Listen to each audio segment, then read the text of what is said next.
ഘോഷിക്കുന്നത് ഞങ്ങളെക്കുറിച്ചല്ല, പ്രത്യുത യേശുക്രിസ്തുവിനെ കർത്താവായും യേശുവിനു വേണ്ടി ഞങ്ങളെ നിങ്ങളുടെ ദാസന്മാരായുമാണ്. അന്ധകാരത്തിൽ നിന്ന് പ്രകാശം ഉദിക്കട്ടെ എന്ന് അരുളി ചെയ്ത ദൈവം തന്നെയാണ്. ക്രിസ്തുവിന്റെ മുഖത്ത് വെളിവാക്കപ്പെട്ട ദൈവ തേജസ്സിനെ പറ്റിയുള്ള അറിവിന്റെ പ്രകാശം ഞങ്ങൾക്ക് തരേണ്ടതിന് ഞങ്ങളുടെ ഹൃദയങ്ങളെ പ്രകാശിപ്പിച്ചിരിക്കുന്നത്. എന്നാൽ പരമമായ ശക്തി ദൈവത്തിൻ്റെതാണ്, ഞങ്ങളുടേതല്ല എന്ന് വെളിപ്പെടുത്തുന്നതിന് ഈ നിധി മൺപാത്രങ്ങളിലാണ് ഞങ്ങൾക്ക് ലഭിച്ചിട്ടുള്ളത്.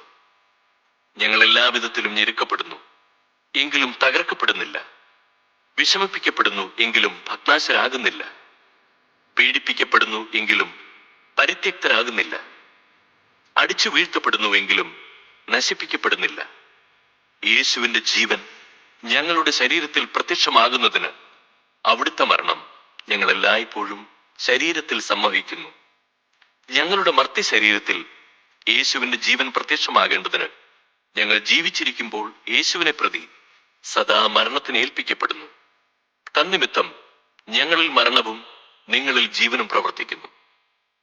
ഞാൻ വിശ്വസിച്ചു, അതിനാൽ ഞാൻ സംസാരിച്ചു എന്ന് എഴുതിയവന്റെ വിശ്വാസ ചൈതന്യം തന്നെ ഞങ്ങൾക്കുള്ളതുകൊണ്ട് ഞങ്ങളും വിശ്വസിക്കുകയും സംസാരിക്കുകയും ചെയ്യുന്നു. കർത്താവായ യേശുവിനെ ഉയർപ്പിച്ചവൻ യേശുവിനോടുകൂടെ ഞങ്ങളെയും ഉയർപ്പിക്കുമെന്നും നിങ്ങളോടൊപ്പം അവിടുത്തെ സന്നിധിയിൽ കൊണ്ടുവരുമെന്നും ഞങ്ങൾ അറിയുന്നു. ഇതെല്ലാം നിങ്ങൾക്ക് വേണ്ടിയാണ്.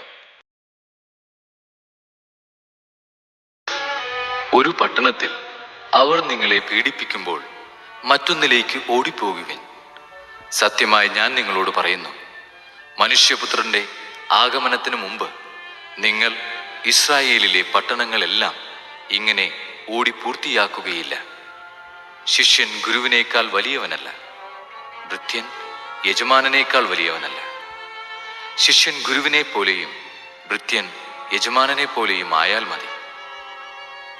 ഗൃഹനാഥനെ അവർ ബേൽസെബൂൽ എന്ന് വിളിച്ചെങ്കിൽ അവന്റെ കുടുംബാംഗങ്ങളെ എന്തു തന്നെ വിളിക്കുകയില്ല. നിങ്ങൾ അവരെ ഭയപ്പെടേണ്ട. എന്തെന്നാൽ മറഞ്ഞിരിക്കുന്നതൊന്നും വെളിപ്പെടാതിരിക്കുകയില്ല, നിഗൂഢമായിരിക്കുന്നതൊന്നും അറിയപ്പെടാതിരിക്കുകയുമില്ല. അന്ധകാരത്തിൽ നിങ്ങളോട് ഞാൻ പറയുന്നവ പ്രകാശത്തിൽ പറയുവിൻ. ചെവിയിൽ മന്ത്രിച്ചത് പുരമുകളിൽ നിന്ന് ഘോഷിക്കുവിൻ. ശരീരത്തെ കൊല്ലുകയും ആത്മാവിനെ കൊല്ലാൻ കഴിവില്ലാതിരിക്കുകയും ചെയ്യുന്നവരെ നിങ്ങൾ ഭയപ്പെടേണ്ട. മറിച്ച് ആത്മാവിനെയും ശരീരത്തെയും നരകത്തിനിരയാക്കാൻ കഴിയുന്നവനെ ഭയപ്പെടുവിൻ.